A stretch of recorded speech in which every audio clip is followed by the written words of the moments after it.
And with the Japanese culture, they obey authority blindly. They obey academics. They obey government officials. And even they cannot protect themselves from things that are very obviously life-threatening, including the effects of this Fukushima disaster. Now, Prime Minister Khan has a powerful ally in Professor Shinichi Yamashita. He is a UN representative or agent.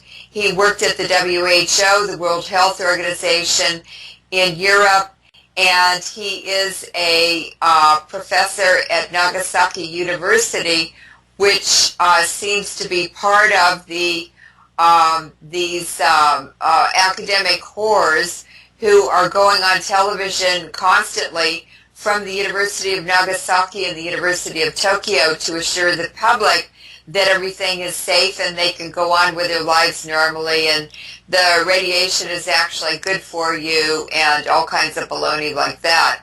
So Professor Yamashita was recently appointed advisor on the radiation issue to the Fukushima province or prefecture. There was such an outcry against him that the government considered in Fukushima government considered withdrawing his appointment.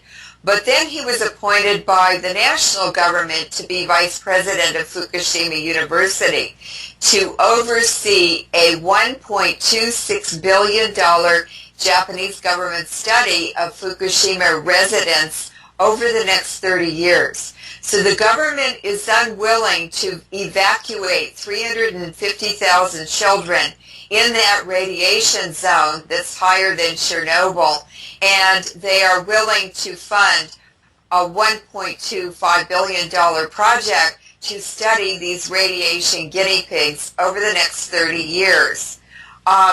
Professor Yamashita, on his first visit to Fukushima, where he went around and talked to communities everywhere, said, these are some of his quotes, quote,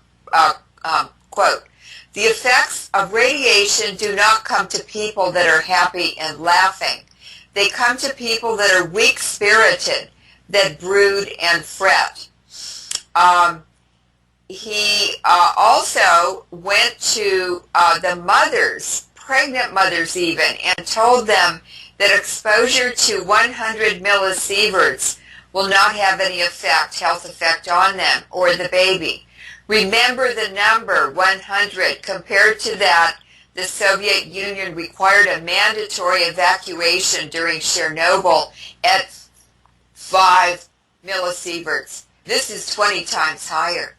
How can Japan, which suffered Hiroshima and Nagasaki, which, quote, supposedly, has rational people, how can they put in a mind control agent like this fellow who says, stay in 100 millisieverts with your unborn baby, unborn babies, when the Russians, the Soviets, evacuated people at 5 millisieverts.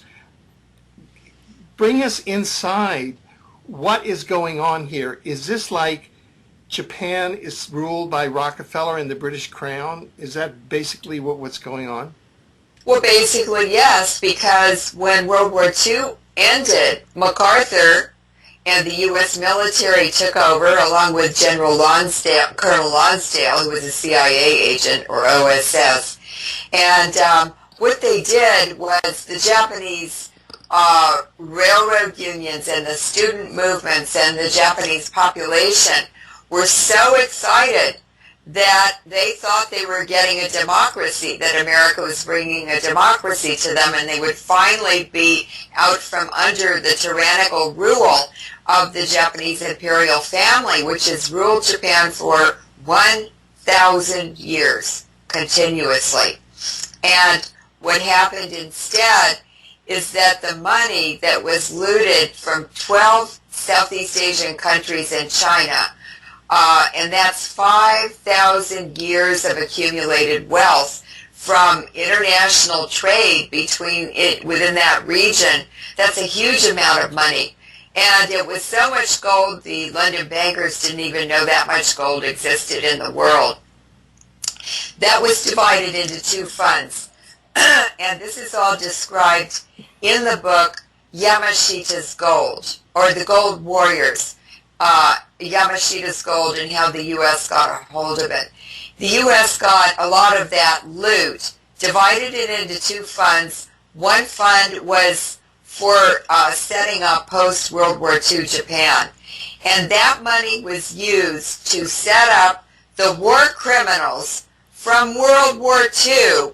The Japanese war criminals set up the political parties, the parliament, and the whole political apparatus infrastructure for Japan. So it's really the partners of the British and Dutch Crown monarchies that are running Japan now, and the whole country is taken over and just run by the Rockefellers.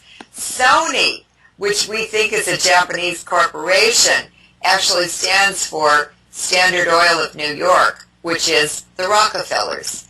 And the Rockefellers bought Hiroshima and Nagasaki when the cities were radioactive nuclear disasters, and bought them for almost nothing and rebuilt them. Now, Hiroshima and Nagasaki are still radioactive, because I worked at the Lawrence Livermore lab and walked into a lab in the environmental department one day, and there were rock cores from, I didn't know where they were from. I just said, where are those from? What are you doing with those? And the scientist nonchalantly said, oh, we go to Hiroshima and Nagasaki every 3 months and send a team there, or perhaps 6 months, to collect specimens, because Hiroshima is still radioactive and Nagasaki is too, and so are the people. We're studying them too. This was in 1991. They've been studying them every year, sampling humans and the environment since 1945. Of course... This is actually a genocide that has yes. been being studied since yes. 1945. Yes. Organizations like the Lawrence Livermore Laboratory are monitoring this, such yes. that when the false flag operation of Fukushima occurs, which we know the CIA had a hand in because of the Stuxnet virus, we know that the International War Crimes Racketeering Organization, namely the British Crown, has a hand in because of the HARP. So yes. we're dealing with a genocide that has been carefully monitored since 1945, yes. with a trigger pulled on March 11, 2011, with the build-up toward the marrying of Prince William and his consort, the future king, and we know that he qualifies under the protocols as the, quote, king of the New World Order, or the future king of the Zionists. So is that kind of the picture? That's exactly the picture. Yeah. And just to make sure that people believe or understand how the Dutch are participating, they did many horrible things in their colonies. So they're just as capable as the British of doing horrific things. And I was talking to the Manhattan Project scientist who's mentored and taught me all of this, and I was talking about the airport scanners, these backscatter X-ray machines to X-ray the passengers, and they're causing horrific health problems. And he said, who's building those? Where are those coming from? I said, well, I think it's Michael Chertoff, and he's the head of Homeland Security, apparently. He is a company manufacturing them. Yeah, and Marion folks said, no. It's an old company that's been doing this for a long time.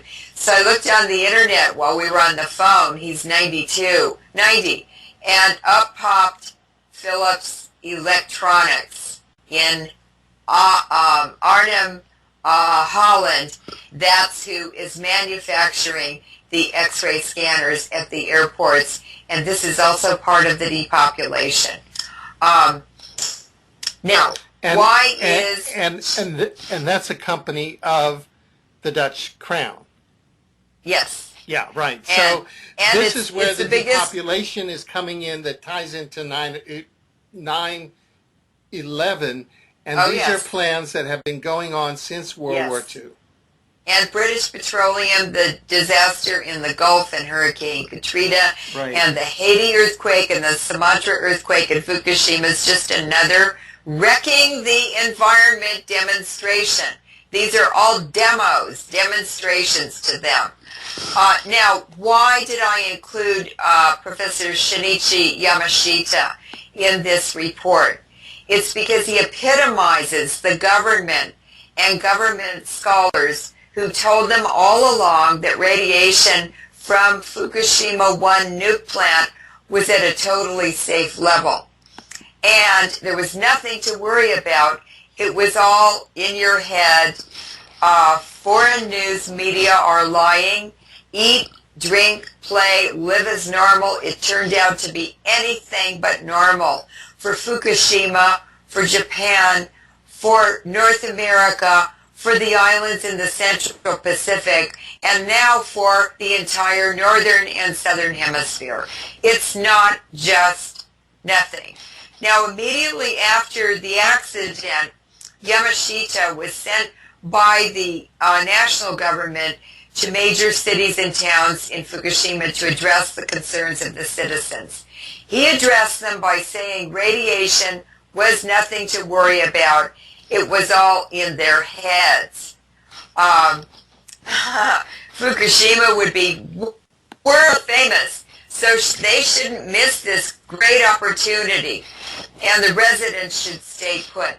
Don't move, in other words. Well, the Fukushima prefecture had been offering free vacations in the summertime to families with children to get out of the contaminated area. But last week they withdrew that offer and canceled the upcoming vacations of many Fukushima families who had already made reservations and planned the trip out of the disaster zone for their children, which the summer vacation begins in about 2 weeks in Japan. The whole month of August they take off. So all of a sudden the rug is jerked out from under them, and maybe that was just a teaser or a placebo temporarily until it came time to really send them out of the prefecture, and then the rules changed.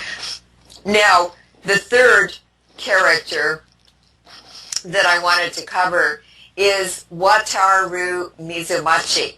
He is a former president of the Japan Nuclear Energy Safety Organization, which is JNES, the Information System on Occupational Exposure, ISOE, which has an Asian branch, but it's global. It's pretty much headquartered in the United States and very tied to the University of Illinois at Champaign. They have a nuclear engineering, and plasma engineering department there, and they are very, very wrapped up with the Health Physics Society and the IAEA, and they're also involved with TEPCO now. It's a global network of really, basically, it's the spin doctors. Mr. Mizumachi, also co-authored a paper that was presented at the 2008 Beijing World Conference on earthquake engineering.